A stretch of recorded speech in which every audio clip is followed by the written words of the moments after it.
It's 12:17. Yeah. Romy, do we still have people coming in from the waiting room? I'm letting them in as they arrive, but we can start. There's nobody waiting right now. That's great. Thank you. So good afternoon, everyone. It's a pleasure to invite you to this continuing legal education session this afternoon. My name is Sarah Siebert. I'm a resident member of the bar here in Nunavut, practicing in the Iqaluit. And with me is Meghan O'Brien. Meghan is a practitioner resident in Ottawa, but also a member of the Law Society of Nunavut. Her practice focuses on professional and discipline litigation. Also with us today is Romy, one of the staff members of the Law Society of Nunavut. A few housekeeping matters just as we begin. This is intended to be an interactive session insofar as we welcome questions and comments. To facilitate that, we'd ask you to use the chat function in the Zoom platform so that we can monitor that, and we'll get to your questions as we get through the presentation. You don't have to keep all your questions to the end. We welcome questions as we go along. We would ask you to keep your microphones on mute and your cameras off, as that simply facilitates the quality of the recording that we're doing today. Another reason why we want to use the chat function is because this program is being recorded and it will be posted on the Law Society of Nunavut YouTube site, so that in the future, others who want to access this professional development session will have access to it. The practice guide was developed by Meghan and myself about over a year ago. It was primarily aimed at our new graduating law students and the new members of the Nunavut bar that have recently gone through the articling process and the call to the bar process.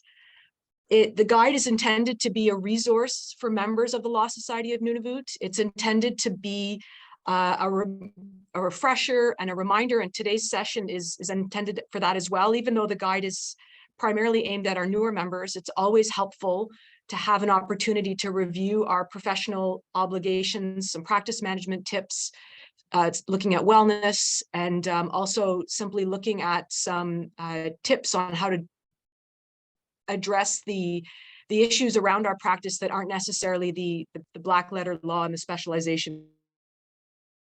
It's intended to be a living document, both because some of the rules and some of the sections of the Code of Conduct evolve, but also as you're reviewing it, if there's aspects of it that you think could be expanded or additional tips you think would be helpful. The Law Society is always interested in hearing feedback from its members.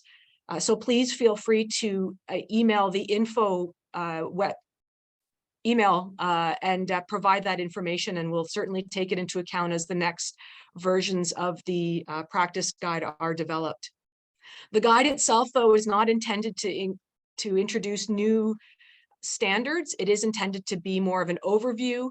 It's also intended to be something to guide our thinking and what things should we be thinking about as we're developing our practice management systems. And there isn't always a one size fits all. It's certainly not for the membership of the Law Society of Nunavut, where we have some members who are resident in the territory working for government organizations. We have private practitioners that are working in Nunavut, but also that work in other jurisdictions. And so it's really intended more, though, to be a first resource to look at some of these issues and a consolidation of some of the basic requirements as a quick reference guide. So with those brief introductory remarks, I will turn it over to Megan to do our initial review of the regulatory requirements. Megan? Thanks very much, Sarah. So essentially for our presentation today, we essentially are going to mirror the practice guide itself. And the first section is the regulatory requirements section. And this really is a high-level snapshot of the basic regulatory requirements from the LPA and the rules that apply to all members. There'll be some exceptions that you'll probably note immediately, but we also cover those exceptions as well. And so the idea here, these basic regulatory requirements are found kind of in different sections of the LPA, different sections of the rules.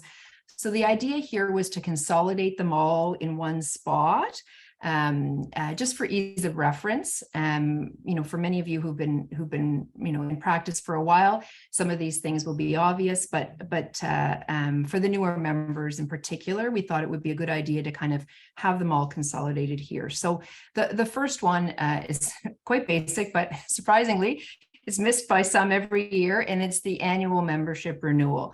The process is now online, but it is very important that that you respect the deadline, January 31st. Otherwise, you may be administratively suspended.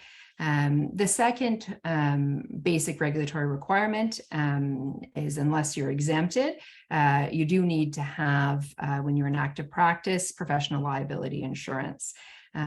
So that is provided through CLIA, the Canadian Lawyers Insurance Association. And just as a reminder, the coverage period is different for CLIA than your Law Society membership. So it runs from July 1st to June 30th. Other basic regulatory requirements, client identification and verification. So those of us who've been in practice for a while remember the days when this didn't exist, but certainly these requirements have been in force for some time now, and really were designed to sort of deal with potential money laundering and fraud through lawyers' banking accounts. So the first step that applies really to all situations is the identification. And these are pretty basic requirements about obtaining the client's full name, home address, home telephone number, their occupation, if any, and their work address and telephone number, if applicable. That's for the individuals. There are additional requirements for organizations. Identification requirements do not require you to verify that information, but you are required to obtain it and record it with the date. There are some exceptions. They're all laid out in the rules and also in the practice guide, obviously. But the other more sort of onerous requirement that doesn't apply in all circumstances, but you need to know when it does apply, is the verification requirement. And this is when you actually do need to verify the client's identity and certain information. And now you also need to obtain information from your client about the source of any funds. There are some obvious exceptions to this, including when you're receiving money for payment of fees, but certainly it's something that you do need to be aware of. And as I said, it's a little more onerous in terms of the actual verification process. But really the trigger there is where you are obtaining funds from your client. That's where subject to the exceptions, but that's where that kind of trigger comes in. And it's all laid out very nicely in the practice guide, as well as in extraordinary detail in the rules. The next basic requirement that only applies if you're in private practice is your basic books of account. These are detailed at length in part 5 and 6 of the LPA. And it's important to recognize that a lot of us will not have the skill set to necessarily do this on our own without guidance from a bookkeeper and an accountant. So it's something just to keep in mind. You may need to contract out some of this stuff because it is quite detailed. We've laid out in the practice guide though some of the basic kind of general accounting requirements here. So they're kind of nicely sort of summarized. And really, the importance of having, you distinguish between your general account and your trust account if you have one, and the rules around when you can be taking money into your trust account. Obviously, it has to relate to your practice. It can't be unrelated to that. And also the rules about when you can disperse money from your trust account. So normally what that is when you're, making a payment to or on behalf of your client, or there's a payment from your client to you, but you've actually rendered an account to them. So those rules are quite important. There are some other rules in terms of your trust account and the interest being required to be remitted to the Nunavut Law Foundation. There are some limited exceptions to that, but this is something that some of you may have seen. The Law Foundation sent a notice to the profession in the summer about this, just reminding us all of our obligations to do this if we operate a trust account. And there's going to be a big kind of educational campaign about this coming from the Law Society and the Law Foundation this coming year to make sure that by the latest 2024, we're all in compliance with those requirements with respect to remitting trust account interest to the Law Foundation. But there'll be lots of information and guidance on that when it's coming in the new year. The other area that I think is helpful to highlight is the cash transactions rule. So there are very specific requirements when you're dealing with cash from clients. The duplicate receipt requirements, and the client has to sign as well. And there also are limitations on how much cash you can receive. Generally, it's $7,500 in aggregate per client matter. There are some exceptions to that. Again, one of the most important ones is if it's payment of professional fees and disbursements, but the cash transaction rule is, I think, worthy to highlight here for those of us that on occasion do get cash from clients. And all the information about that is detailed in the practice guide and in the rules as well. I won't go into too much more detail about the accounting rules, but my point that I mentioned before, I think is a good one, is there's a lot of detail there, and you want to make sure that if you're not able to interpret it and apply it yourself in terms of all your bookkeeping requirements, that you do engage an experienced bookkeeper to help you with that. And also, if you do operate a trust account, you most definitely will need to have an accountant to do your Form V, sort of an account reconciliation that's required under the rules by the end of the year. So you will need, at least with those who operate trust accounts, some professional assistance for sure for the Form V, but I think it is advisable for others as well, because it is a pretty technical area. The next section that I will go into is the duty to respond to the Law Society.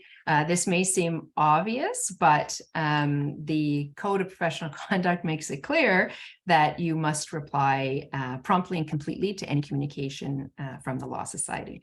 So that's worthy of note, I think. And the other provision that we should all be aware of, at some point in our careers, we'll all be subject to complaint. It's just an occupational hazard, doesn't mean you're a bad lawyer.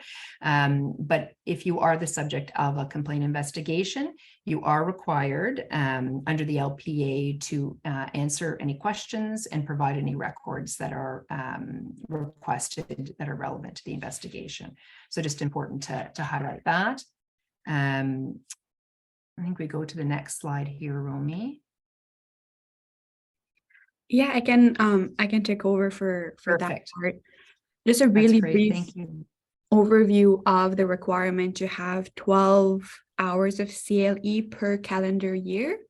I just want to emphasize that within those 12 hours, 1 hour should be devoted to cultural competency and 1 hour should be devoted to professional responsibility and ethics. We also have some exemptions to that requirement for students at law who have completed their bar admission during the calendar year.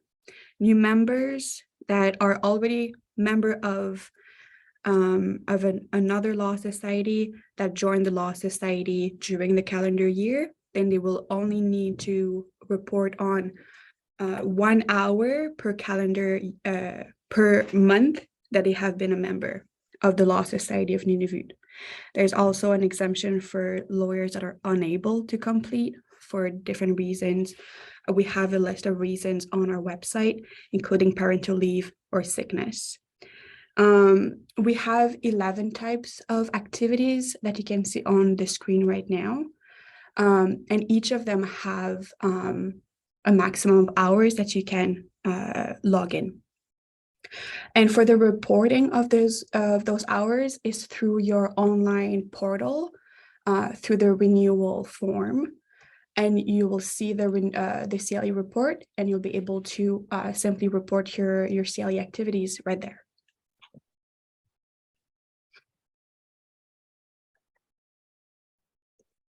That's great. Thanks, Romy. So continuing on with the basic regulatory requirements, we also have duties to report to the Law Society. And these are detailed in the practice guide. Most of them come from the rules themselves. The first one is change of address. And again, it seems obvious, but I think a lot of people this is the kind of, they sort of forget this last bit in terms of updating the Law Society when they're changing jobs or something like that. So just make sure that that is done. There is an obligation if there is if you operate a trust account and you have a shortage that you cannot fix within 5 days, then that needs to be reported to the Law Society in writing. There's an obligation to report both to the Law Society and to CLIA any potential claims, okay? If you think that you may be sued, then that's something you need to report promptly to both Law Society and the insurer. Unsatisfied judgments. So this is if you've been sued, you've lost, and there's a monetary judgment entered against you, and you haven't paid it within 30 days, you actually have to report that to the Law Society as well and provide a proposal for how you're going to satisfy that, or if it's being appealed to note that. You also have an obligation if you become insolvent to report that to the Law Society. And there are sort of details in Rule 98 about exactly what information you need to provide to the Law Society in these circumstances. And it also gives a clear definition of what we consider to be an insolvent member. The next slide, please, Romy. And this is one that, the next one, it's reporting criminal or quasi-criminal charges. There are specific offenses that you're required to report to the Law Society if you've been charged with one of these. So they're listed again in the rules. It is, to summarize it, if you've been charged under the Criminal Code, the Narcotic Control Act, the Food and Drugs Act, the Income Tax Act, federally, or any related provincial or territorial income tax legislation, or the Securities Act, or the securities legislation of any of the provinces or territories. So any charges under those need to be reported promptly to the Law Society in writing. And you're also obliged to update the Law Society on the final disposition of those charges.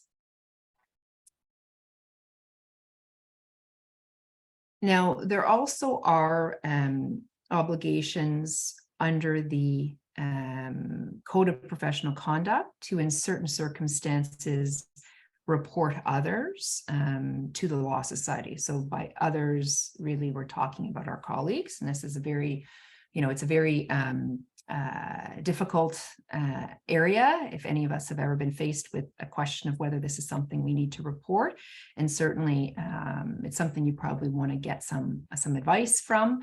We're going to hear shortly about some practice advisors that we have access to through the Law Society of Alberta, but also speaking with senior colleagues if you are faced with a situation like this. So these duties to report are found primarily in the Code of Professional Conduct, but they relate to the misappropriation or misapplication of trust money, the abandonment of a law practice. So you're become aware of a colleague who's just taken off in the middle of active practice, participation in a criminal activity related to a lawyer's practice, conduct that raises a substantial question as to another lawyer's honesty, trustworthiness, or competency as a lawyer.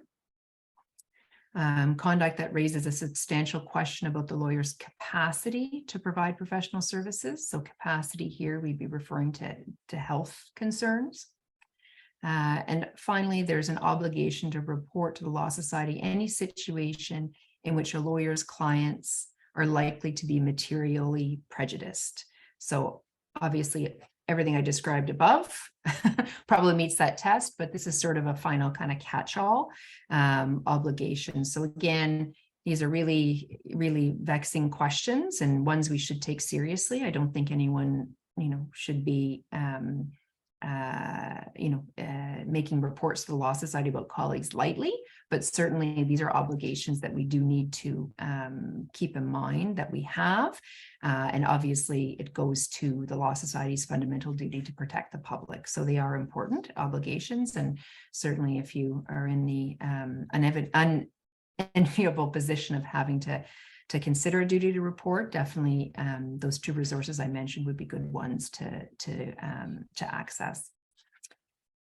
And I think that may bring my section to an end, other than Romy might have a few things. Oh, maybe not. Okay, oh yes, she does. Yeah. There we go. Yeah, sorry, I jumped ahead too quickly. So one last thing, and we wanted to take this opportunity to present you new information that we put on the website, as well as the lawyers portal, and it's for change of status. So when we say change of status, it can mean cessation of practice, but also resumption of practice. So cessation of practice, you have three situations. If you cease your private practice, if you cease your practice altogether and you resign from the Law Society, or the third situation, if you change your status from active to inactive. So when you fall under one of those situations, you will need to complete Form R.1, new form that has been adopted this year at the AGM, to inform the executive of your intention, your intentional disposition of your important files and documents. So I put a screenshot here of the information that is right now on the website. Depending if you are on the first situation or the second or the third, then you will need to complete different questions and send different information or more specific information to the executive. So you will have the correct form available on the website, and how you submit that form is through your lawyer's portal. So this is a screenshot of what you should be seeing when you log in, and then you have a new tab that is change membership status. You will be able to simply submit that form through there, and the executive will be informed of your form and will review the information. So last thing, so I said change of status, it's cessation of practice, so what we just saw, but also resumption. So this is the other side. If you're right now inactive and you want to become active, or if you resign and you want to be reinstated. So you won't have to complete Form R.1, but you will need to complete Form R and send some supporting documents as well. So the reporting is quite simple. So once again, it's through the lawyer's portal, through the new tab, change membership status. But instead of going through the cessation of practice side, you will simply go to the resumption of practice. So this is new this year, but all information is on the website.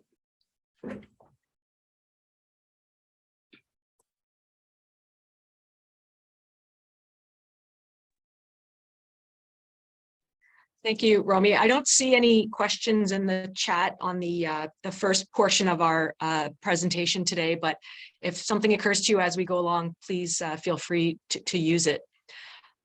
So thank you, Megan, for that overview. I know sometimes the regulatory requirements can seem a little bit tedious, but they are important, and they are important that we review them and talk about them because they do relate directly to the privilege that we have to be a self-regulating profession. And that is a privilege that is not guaranteed to continue on forever. There are jurisdictions where it's being challenged and where governments want to take over and regulate the profession. So it is important that we take those regulatory obligations seriously because they feed directly into our exercise of that privilege. And if we don't do it properly, we may lose that privilege.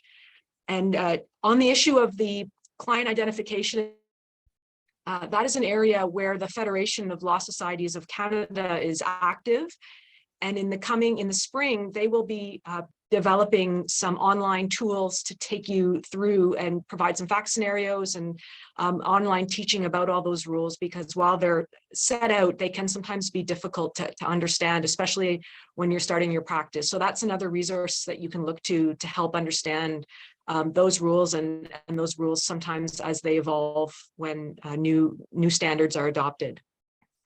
So switching gears a little bit from our regulatory requirements, the next section that we have is to look a little bit about some tips or some areas to consider when you're looking at practice management. And the reason that this section I think is important is because the more that we can develop systems in our practice, the more we can be efficient, then we can spend our time applying our skills and our knowledge to our clients' cases, which is really the reason why we have our practice, and less time perhaps on what can sometimes be overwhelming, like maintaining client files and maintaining systems. And especially as a new lawyer coming in, one of the things we talked a lot about when we gave this presentation to the students that were going through the bar course was all about keeping to tweak those systems and keeping them up to date so that they work for you and they make your life easier as a lawyer, because already there's a lot that goes on in our practices. And you'll see that the first thing that's mentioned under that heading in the guidebook is the reminder that there are practice advisors. We have access to practice advisors from the Law Society of Alberta. That is a confidential service that we can access to get advice on ethical issues, personal issues, and other practice management issues. And they are a great resource. Sometimes in a small bar like the Nunavut bar, it can be helpful to talk to colleagues about some of those issues, but sometimes we also may want a perspective that isn't someone who knows you in your day-to-day and you just want to have that other person to talk to about some of these things. Or if you're struggling with some of the duties that Meghan outlined, like a duty to report a colleague and you're not sure and you want to get some advice, the practice advisors are there for you. And it's a service that I recommend you use early rather than waiting until a problem seems insurmountable, because often simply talking it out with someone can really nip that in the bud. And that will feed into a bit of our wellness issue later on in terms of the more that we can deal with some of those questions and concerns early, I think the less they become big and we go down a road that may then lead a lawyer to having other wellness issues.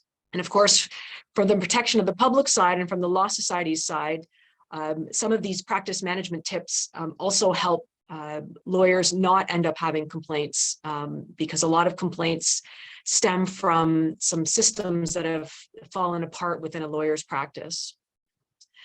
So the first issue that we've talked about is the duty of confidentiality that we have as lawyers, and a reminder that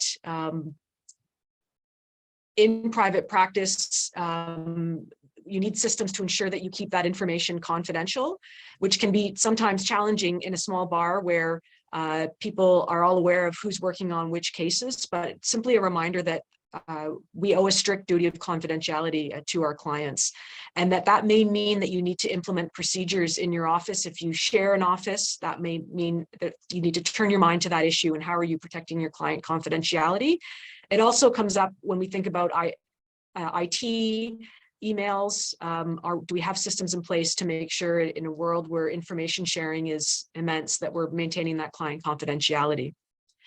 The next section that we looked at is the importance of having systems for things like conflict checking, client list, file reviews, so that you have a systematic way that you go about opening a client file, closing a client file, and all the steps that you take throughout the life of the service that you provide to a client. If you can imagine, pilots who do the same job every day, they're flying the same plane, they have checklists. And the reason they have checklists is to make sure that they don't miss something. And that's something that if you create a good checklist from the beginning of your practice, then it's something that you no longer have to worry about. You don't need to worry about, did you miss to get the information and the verification? Did you get that retainer letter signed?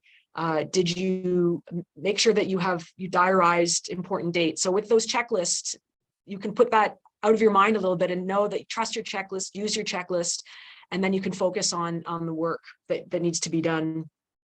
In addition, though, anytime we develop systems, it's important to have a system to review them, to make sure, again, it's working for you, that you're not creating more lists and more work that end up not actually assisting you in doing your practice, doing yourself a favor by streamlining things in your practice.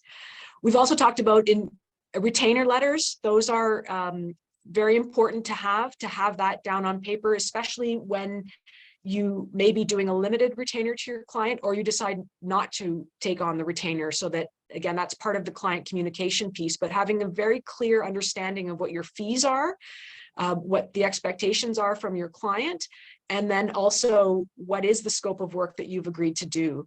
And whether you do those in an email or in a formal letter is something that you need to develop in your own practice, but it is important to have those in writing.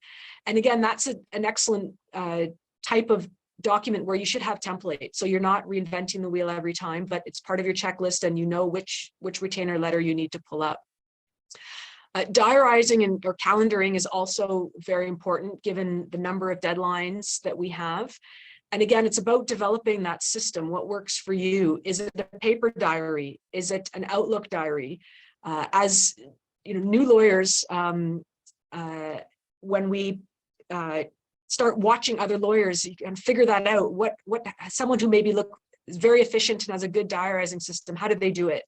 And again, it's figuring out what works best for you. Some people can be completely electronic. Some people want that paper diary, but it's turning your mind to that, to think what kind of system am I going to put in place in my practice to make sure I don't miss any deadlines.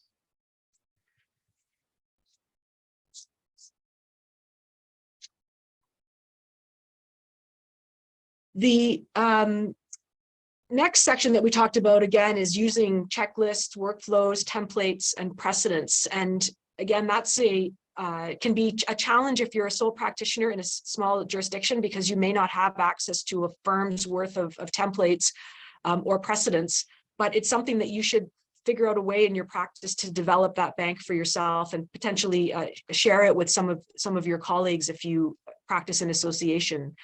But again, with templates and precedents, the other important part to turn your mind to is what's your review process for that? Do you check every time you have a new case? Do you make sure that you update your templates? Do you do it every 6 months? Just so you make sure that you're not relying on old material. Have any of the rules changed? The rules of court?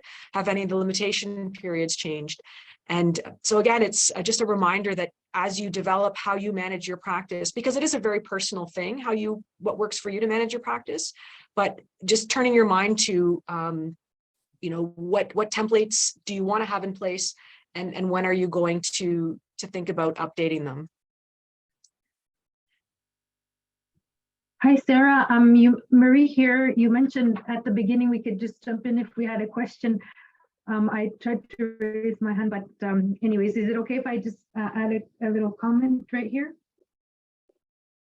Sure, go ahead, Marie. You could also put it in the chat, but please go ahead with your comment. And then I see that we have a question from Catherine as well, so perhaps we can address that as we're taking this pause. Go ahead, Marie.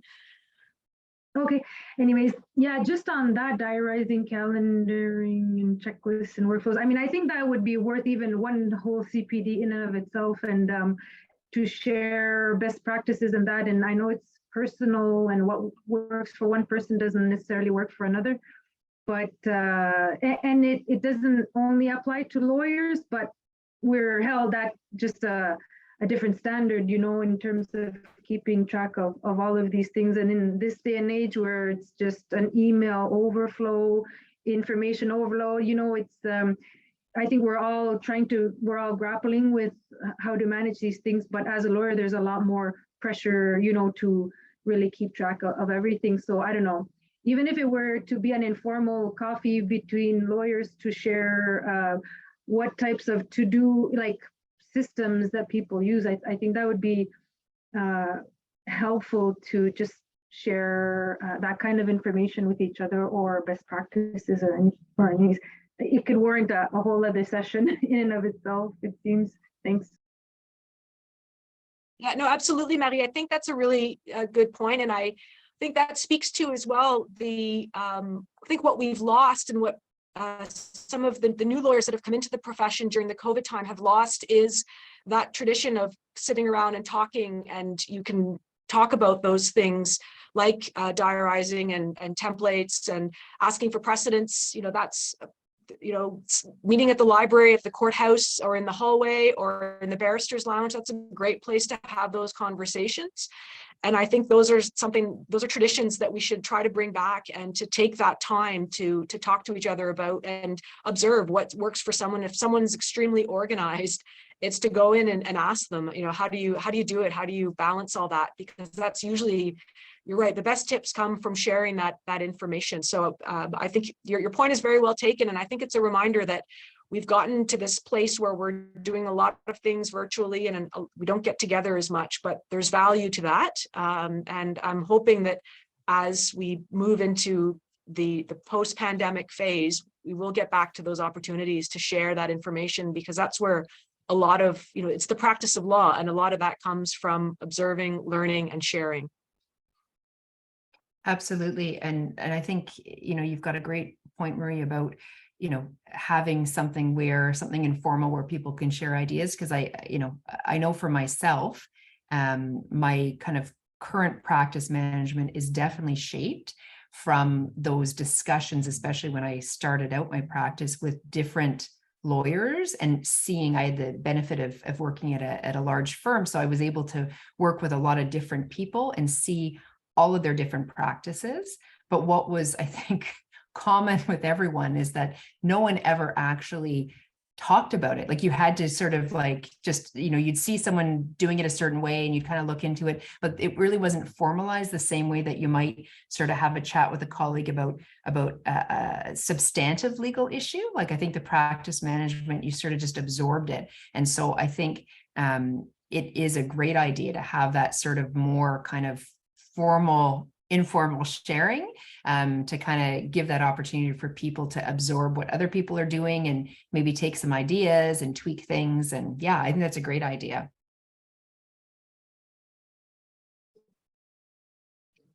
And I think you mentioned, Sarah, we could speak to Catherine's question about the trust account. So her question, she said that if you do not have direct clients in Nunavut, but you are a private panel lawyer of the LSB, do you need to open a trust account? So assuming if you're doing private panel work for the LSB, you do have clients, like the actual clients in Nunavut. But the question really for any trust account would be whether, you know, like how, if you're taking any money that is not sort of, you know, you haven't already issued an invoice for, then that's a trust account that you need. You can't just take that money into general unless you've actually issued an invoice to pay for that. that's the kind of starting point that I think should be the lens that you start with. But Sarah's probably in maybe a better position to comment specifically about how the LSB is structured for payment. Yeah, the LSB is, because the LSB is structured that you invoice and then get paid after you invoice, you don't take the money in trust in advance. So, and Catherine, your other two questions are getting a little detailed. So given the time, what I'm going to suggest is fire those questions off to the info email at the LSN, and then you can get some very personalized direct feedback back to you to deal with your specific situation. The last two points on this slide was just to highlight the need to think about in your practice management, your client communication practice. What standard of response is it within a day, within 2 days? And that can also be something that can be overwhelming if in the age of now people working people working from home and not necessarily always working the same regular business hours, emails coming in. So it's both being responsive to your clients and saying, I need to get back to these clients, within 2 days, but also then not feeling that you need to respond within 5 minutes, because that can also then eat into your time management and your work-life balance. But again, this is about having the rest of this section. I'm just aware of the time, and I want to have enough time to speak about the last sections of our manual. So as you read through these sections, thinking about, how are you maintaining the documentation in your firm? What are your billing practices? How are you closing your files? What documents do you need to maintain? What can you shred? And most importantly, something that isn't, I think, looked at enough is what is your practice interruption or succession planning? So if the proverbial bus that hits you tomorrow, will someone be able to pick up your practice and make sure that your clients that their documents are identified, that your trust account is up to date so that someone is in that account, and what upcoming obligations you have. So those are all systems that you need to turn your mind to and think about how you want to manage your practice from that perspective.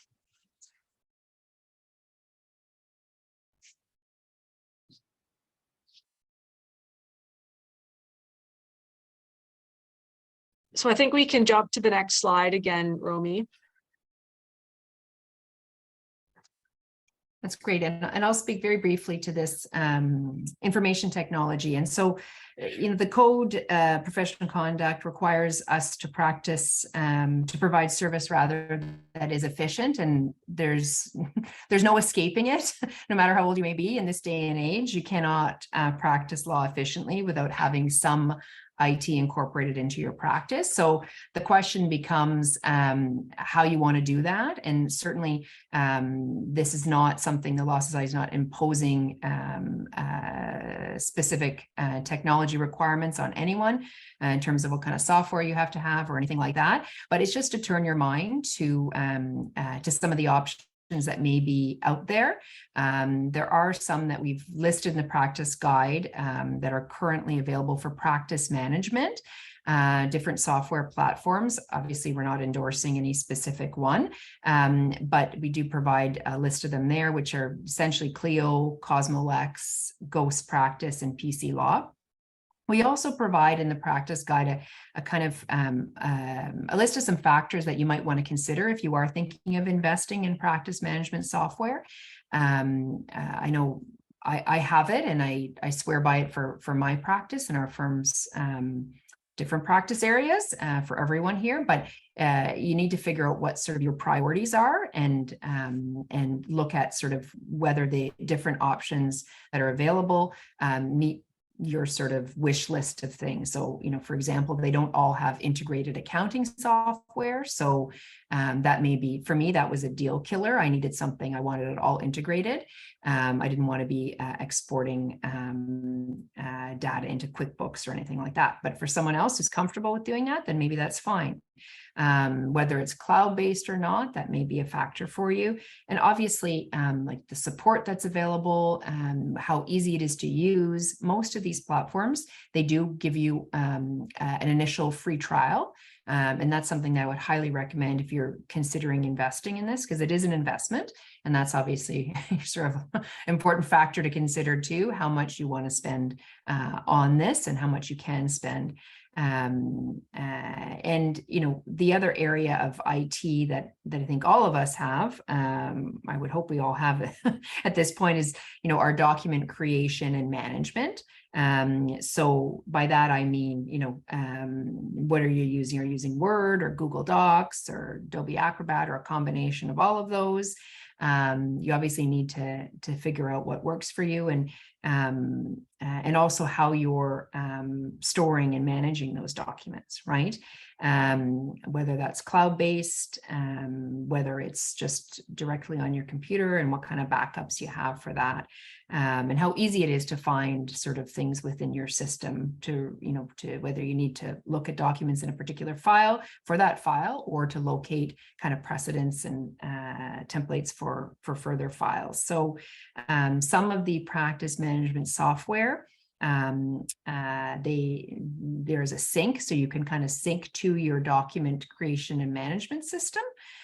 So you have one unified system, and some of them also sync with your email and all that. So there's some fancy things out there that I myself am a big fan of, but they're not for everyone.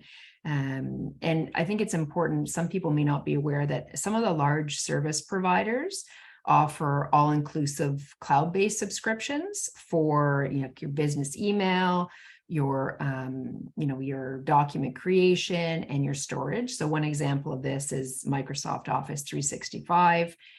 Subscription based, but you get your email and Outlook, you get your the whole sort of suite of Microsoft software, Word and Excel and all of that stuff, and you get cloud-based storage. And so that is, I believe, about $15 a month per user. So it's actually not bad. And then you also get an email address that, you can put your firm name in it and whatever. So that's what we use here, and it is an option, obviously not something we're endorsing or anything, but I just want to make sure people are aware of that, because it is a pretty cost-effective option. The final sort of section I'm just going to mention very briefly on IT is legal research. And we know this can get expensive if you are relying on some of the commercial subscription services like Westlaw, Quicklaw, Heen Online.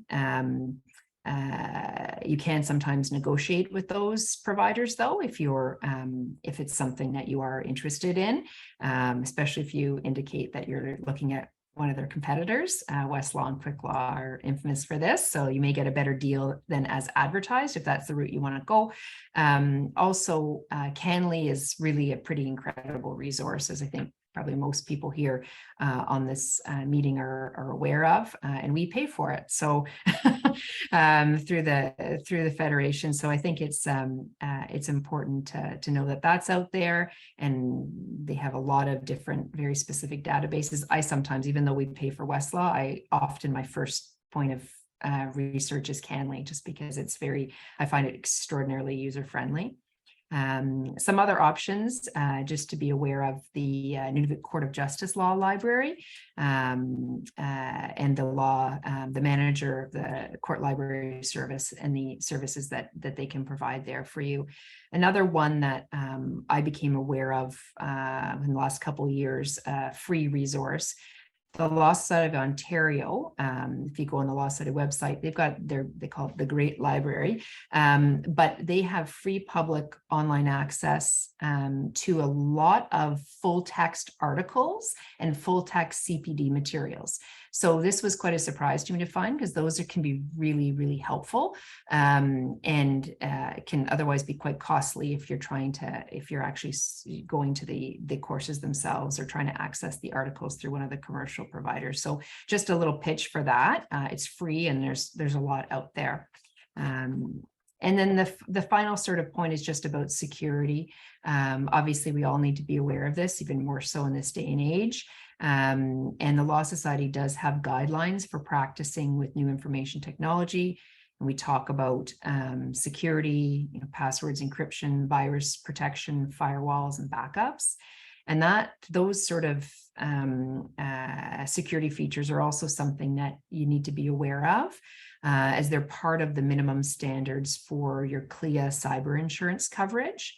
All members in active practice who are insured under the CLIA policy do have that included cyber insurance coverage, but there are some requirements you have to meet in terms of the security that you have there, firewalls, antivirus software. And one of the big things is weekly backups of data. Okay, so take a look at the practice guide just to make sure that you're in compliance with the CLIA minimum standards.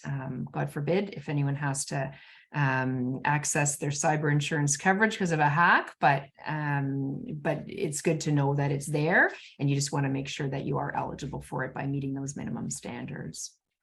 I think that brings mine to an end.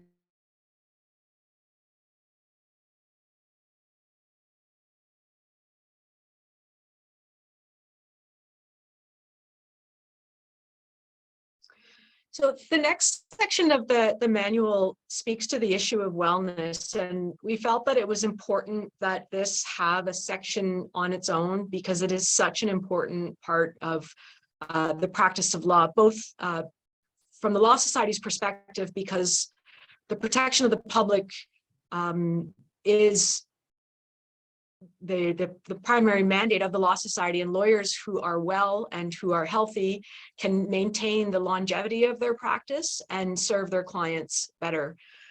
In addition, this year, the Federation of Law Societies of Canada and the CBA conducted a survey of lawyers in Canada, and the results were published recently I know they're definitely on the Federation website, and they were presented at the annual conference. And while we weren't surprised by the outcomes, they were nonetheless of great concern. The level of lawyers who report to be struggling with depression and substance abuse is extremely high. And Nunavut in particular was unfortunately off the charts and when we compared with other jurisdictions in Canada, the lawyers in Nunavut reported having higher levels almost across the board on all the indicators of unwellness. So that's something that we really need to be aware of. It's another area where our colleagues and discussing with each other what are ways that you incorporate wellness into your practice? What are things that you do to make sure that you can maintain the balance and practice in a way that you're not going to burn yourself out because you've invested your time and your skills in developing yourself as a lawyer? It's very unfortunate when we see individuals who are struggling and end up leaving the practice because of these overwhelming wellness issues.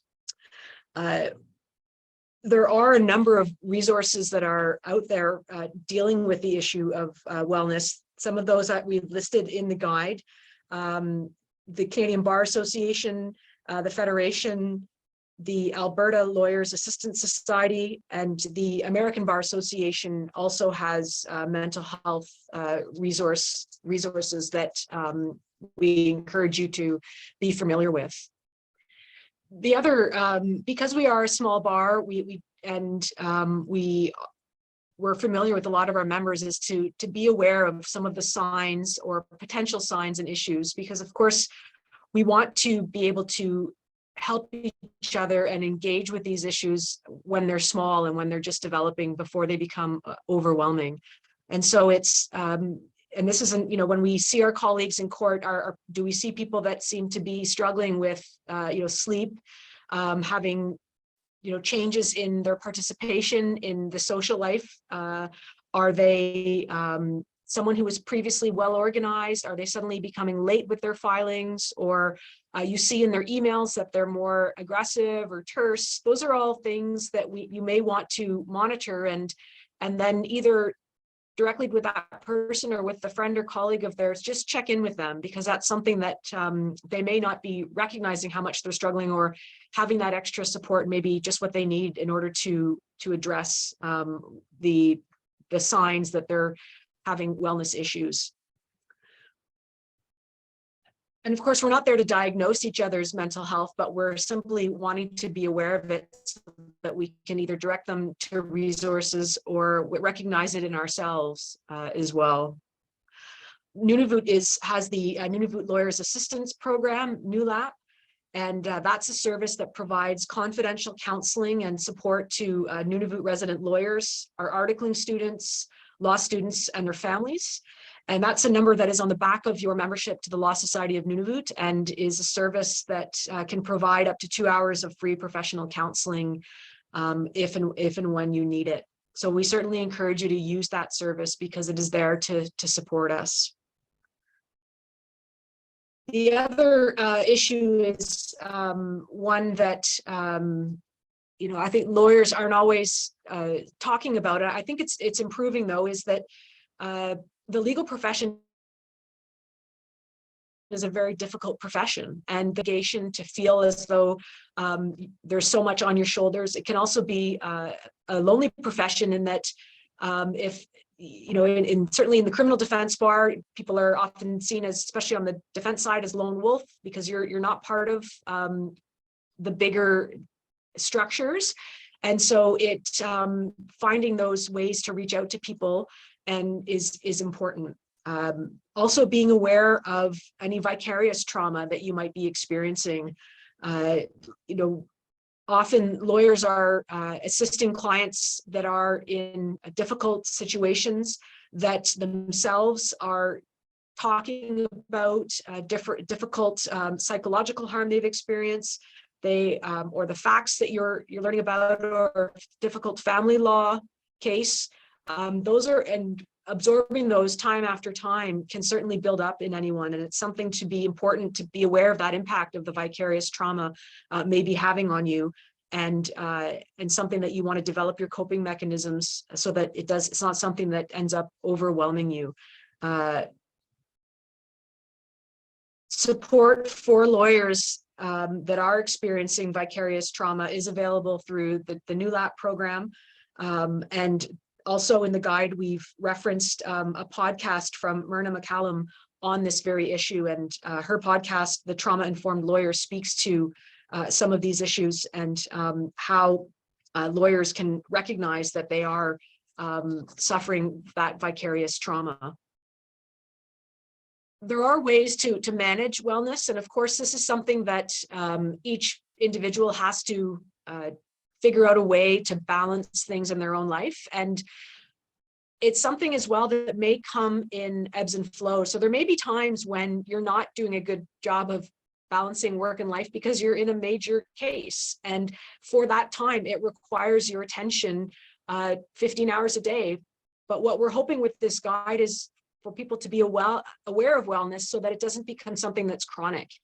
If you're recognizing that you're working 20 hours a day, every day, for 11 months of the year, that may not be a sustainable practice. And so it's a matter of recognizing where you are at and what needs to be tempered at that moment for you, but also recognizing that this can be a very difficult profession. So it may not be easy all the time, but if you have the coping mechanisms and the systems in place to build your resiliency, that's how you'll be able to have a longer, maintain your practice longer. So some of the tips we've looked at is blocking off time. So being proactive in your calendar, blocking off time. If you know you have a major trial coming up, then saying the week before, I'm not going to, for preparation, and holding firm to that. It can be difficult when you're trying to build your practice to say no to work, but it is important to stick with that and say that I need to be kind to myself and to my clients by managing my time properly. Also, blocking off what we call focus time. So times when you turn off your computer or turn off your phone or put your phone outside the room, turn off your email and say, I'm going to give myself 3 hours of focus time on this particular file, and putting that in your calendar and developing a system so that it doesn't get creeped on by other things that seem to be a priority in the moment. Also developing healthy habits, and that can be different things for different people. It can be getting out and going for a walk every day. It can be making sure that you stay hydrated. That's something that a lot of people forget, but good nutrition, good hydration, good sleep habits and developing those so that they become habitual and aren't something that you have to think about, but are things that are part of your everyday routine. And of course, looking for supportive colleagues, and also potentially people that aren't in the legal profession, so that you can have other interests and other people that you can talk to that aren't necessarily always lawyers, that you can look for to broaden your horizons and not feel like you're working all the time.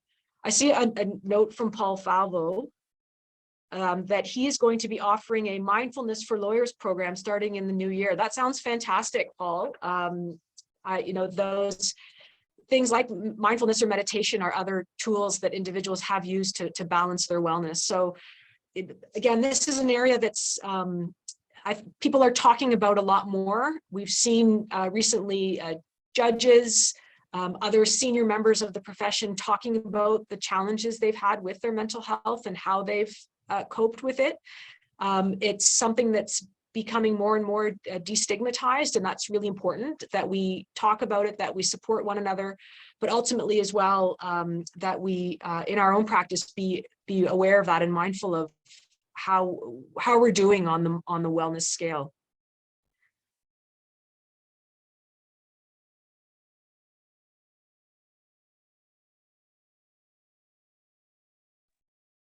That's great. And this is my last section. Before I jump into it, it's sort of my little hobby horse that I ride here about focus and our addiction to our devices. We actually have in our firm here, in our offices, we all have little plastic, I call them phone holders, that I bought online right by the door. Underneath the light switch, and we are all supposed to put our phones in those when we come into the office.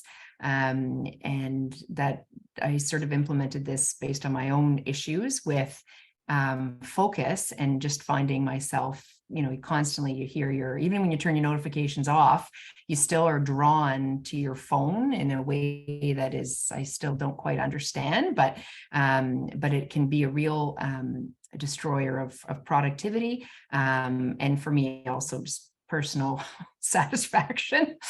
I don't feel so good at the end of the day when I just spend all my time on my phone. So definitely, I think we all need to be aware of those sort of digital distractions, and what we can sort of very consciously do about that. And there was a study a couple of years ago now, I think it was in the New York Times, they sort of summarized it, and it was about how much more effective these high school students were studying when their phones were physically away from them, even if it was only like, across the room, but much more effective than when your phone is right sitting there with you. So yeah, just a little plug for that before I jump into pro bono legal services, which will be very quick. And obviously we want to encourage everyone they can to do pro bono work. It's an important part of what we do as lawyers. And to make this even more sort of accessible to members who are interested in doing this, we want to highlight that members who are normally exempted from professional liability insurance requirements, such as government employees, they're entitled to indemnification for approved pro bono legal services rendered through the Access to Justice program. So the Law Society has a page on Access to Justice, and they've got a list there of all the approved pro bono Access to Justice projects. So I encourage you to take a look there. Although, of course, given that we just talked about wellness, I think it's important to also be realistic about your own capacity to take on additional work in the form of pro bono. You want to make sure you don't sort of, I think we're all enthusiastic about helping, but again, you want to make sure you don't overextend yourself, because it is work, just like your paid work. And you want to make sure that you're able to do it well without really, stretching yourself too thin. So just a little wellness plug at the end of the pro bono. And I think that brings us to Sarah's last section. The last section of the guide is because we talked about the importance of checklists to help manage your practices. We've provided a checklist that to be used as a guide for anyone that's thinking of opening a new private practice. So it's meant to be a basic checklist of things that you should be thinking about as you're opening up your practice, and the core issues that we thought you should turn your mind to, and as you go through looking at things that you might forget, like the licensing requirements that are required to be licensed in the city, this type of software you might look at, the equipment you'll need for your office, some budgeting that you should do, as well as the banking requirements, and of course, CRA, what's needed from the CRA, and then some other third-party services you might think about, your branding, and then who you may want to notify and do some marketing on, and in particular notifications, the Law Society of Nunavut, to circle right back down to your the beginning and your duty to report things like a change of address. So this checklist is just a guide, but we thought it was a helpful, it could seem overwhelming to think about where to start if you want to open a new practice, and we thought this would be a helpful guide that highlights things to turn your mind to.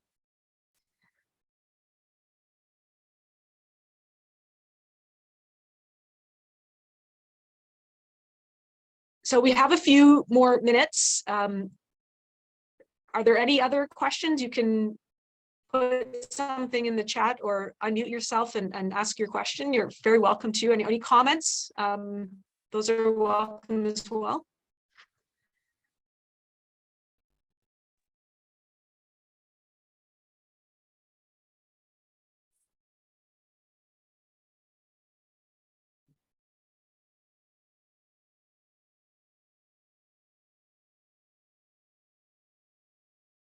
Okay, well, hearing none, then you are very welcome to email the info. Perhaps, Romy, we can go back to that slide, and just a reminder that that is a new email address that's being created by the Law Society for these types of practice questions. And so you're very welcome to use that new email.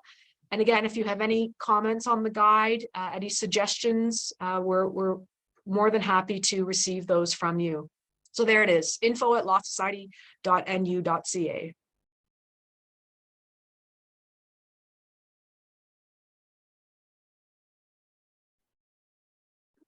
Hi, it's Allison Crow. Thanks, Sarah and Megan. That was very, very informative. Oh, thank you, Allison. Thank you. Sit here quietly. I know it's an odd format, eh? The the sort of video No, off, it's good. sound off.